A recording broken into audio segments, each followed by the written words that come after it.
Ayan, pag nakalock yan, syempre parang bago ulit yung takbo niya.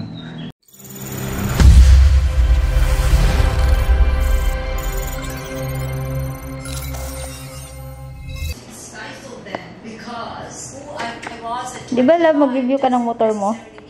Oo. Sige, game na. So mga mama, review natin yung Easy Ride 150 Fi natin ngayon kasi nagwa 1 month na tayo. So tara, samahan niyo ako. So ito mga mao, 1 month na yung motor natin, I-review ko lang kung ano yung experience ko sa 1 month, Tama yung sinasabi ng mga mekaniko at saka sa kasa, na hintayin mo lang ng 10 seconds, saka mo na i-start. Para maging smooth siya, At saka hindi masira yung sensor niya. Kaya hintayin mo lang talaga ng saglit, 10 seconds, okay na yan. Ito pala yung ginagamit kong oil mga mama. Ito, hindi ito promotion ng Shell, pero ito yung ginagamit ko, yung scooter AX7. Synthetic base siya. So, mas okay ako. Tinatry ko na lahat ng mga oil, pero ito yung bagay ng scooter natin. At saka sa city ride naman, wala pa rin siyang problema. Lalo na pag ikaw lang mag-isa, solo ride, walang problema yung ER natin. At saka pag long ride naman, okay naman siya. Kahit may BR ako, nakakaakyat kami ng around 50 to 70 km per hour, So, okay na yun. May BR tayo, yung paangat.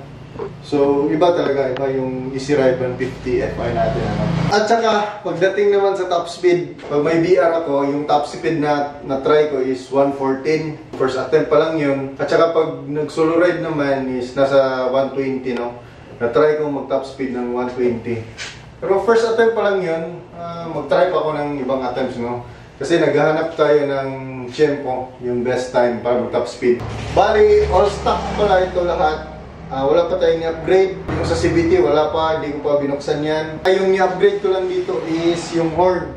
Ito yung horn ko. Para malakas yung pag nag-ride tayo sa highway, Minor issue. Ang nakita ko lang minor issue dito mga mao is ito. Ito nga napapasukan pa ito. Ipakita. Ito papasukan ng tubig. At saka ito rin. Kailangan mong iganyan para malak siya. Ayan. So yun mga mao, yun yung 1 month experience ko sa Easy Ride 150 Fi natin. So yung advice ko lang, especially sa mga mat, yung fairings nila is naka-mat. Ito pala yung ginagamit ko para mas maganda yung mat fairings natin. Ito mga mao, guwapo. Hindi naman ako nagpo-promote ito pero gwapo talaga siya. Yung fairings natin is gaganda siya pag ni-spray mo nito. For matte to. Pero iba pa rin yung glossy na spray, Kasi may pang glossy, ito pang matte. Maganda talaga, parang brand new.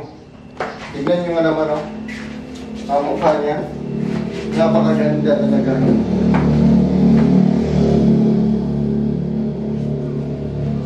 So mga mao, may advice ako sa inyo, i-lock nyo lang yung maayos yung air filter sa carb, para mas stable yung air pressure niya. Ito. Kasi pag hindi ito nakalock ng maayos, medyo magkakos siya ng unstable. Yung breathing ng motor is unstable siya. Kasi pag abot mo ng mga 1,500 kilometers, syempre may mga vibration yun sa rides nyo.